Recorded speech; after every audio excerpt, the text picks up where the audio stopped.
Здраво!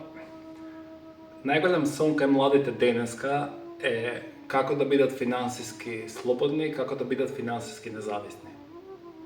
Во превод тоа значи како да заработуваат повеќе пари на полесен начин. Веднаш да ви кажам дека е тоа финансиски невозможно. Луѓето имаат потреба на одредени финансиски средства во зависност од тоа какви потреби имаат. Тие што имаат големи потреби, нив им треба повеќе пари. Тие што имаат помалку потреби, нив им требаат помалку пари.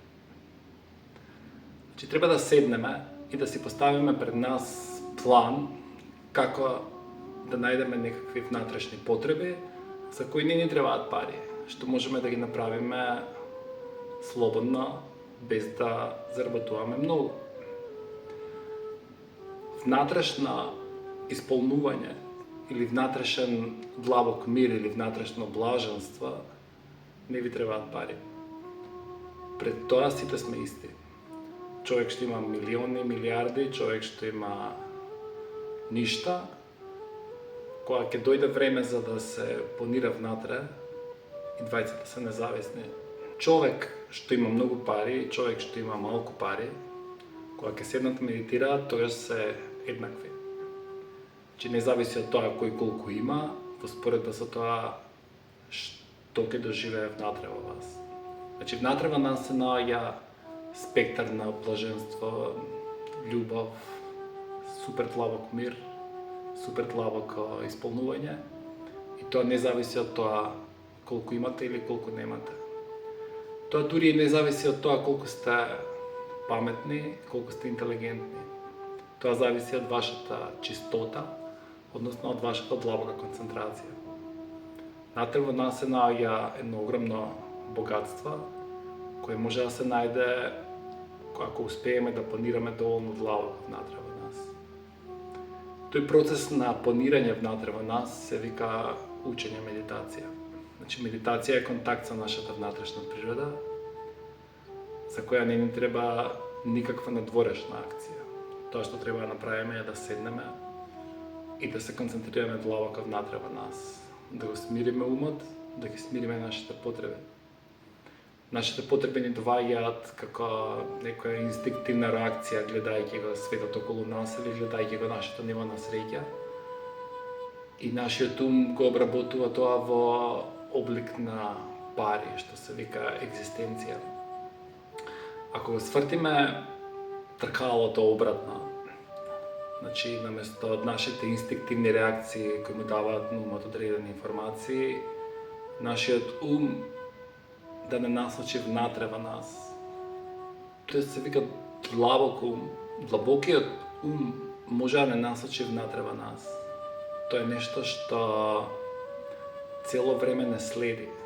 Ако успееме да го развиеме нашиот длабок ум кој ќе не насочи внатре во нас, тогаш нашите потреби ќе станат едноставни и чисти. Ќе успееме секоја сабајле да се насочиме внатре во нас, а ние сме извор на огромно богатство. Тоа се вика медитација. Значи медитација не е некоја техника каде што ќе дишеме овака или онака, каде што ќе се замислуваме одредени работи. Медитација е контакт со нашата совршена природа или со нашата божествена природа.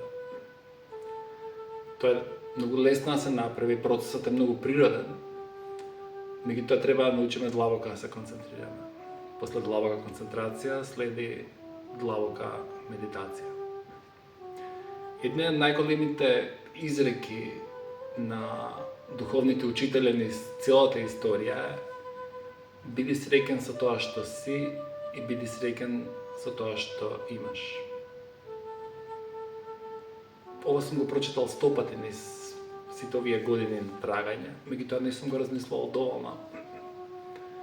Значи, најпрви треба да ја прифатиме нашата состојба, да ја прифатиме нашата количина на среќа, да ја прифатиме љубовта од луѓето околу нас, колку љубов ни даваат и колку внимание ни даваат.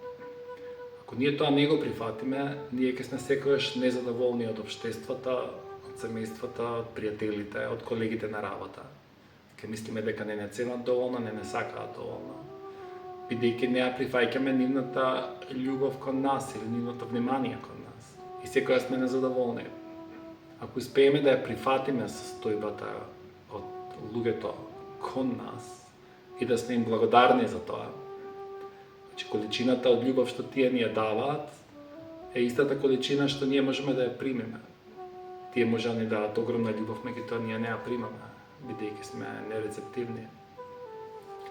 Треба да го свртиме тркалото и да научиме како да понираме длабоко во нас и да видиме што може ние да им дадеме нив. Значи не треба да го живееме животот како двонасочна улица. Јас ќе ти дадам тебе внимание и ти мене ќе ми дадеш исто такво внимание или малку повеќе. Размислувајте еднонасочно.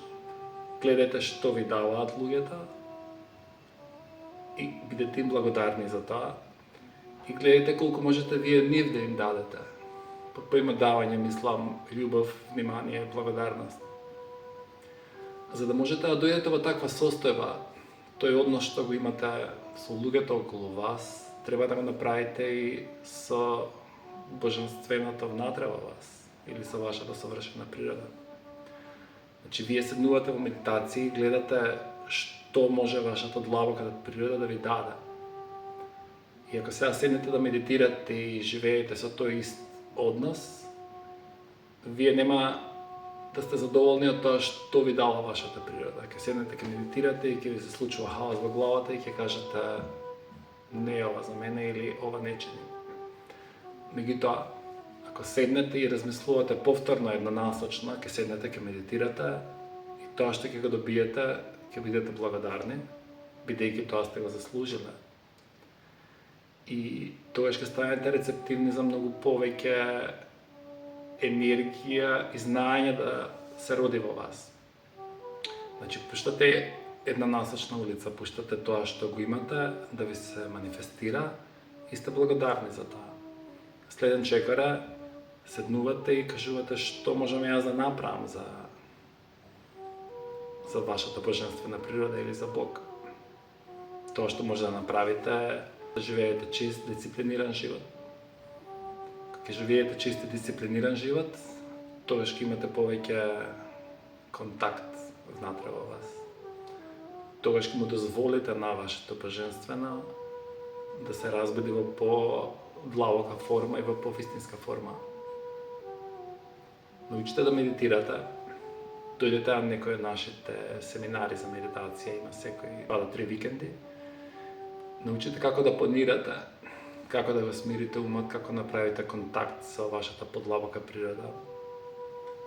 Искуствата се неверојатни длабоки, тие искуства ве ослободуваат, тие ве прават да сте финансиски независни. Се гледам.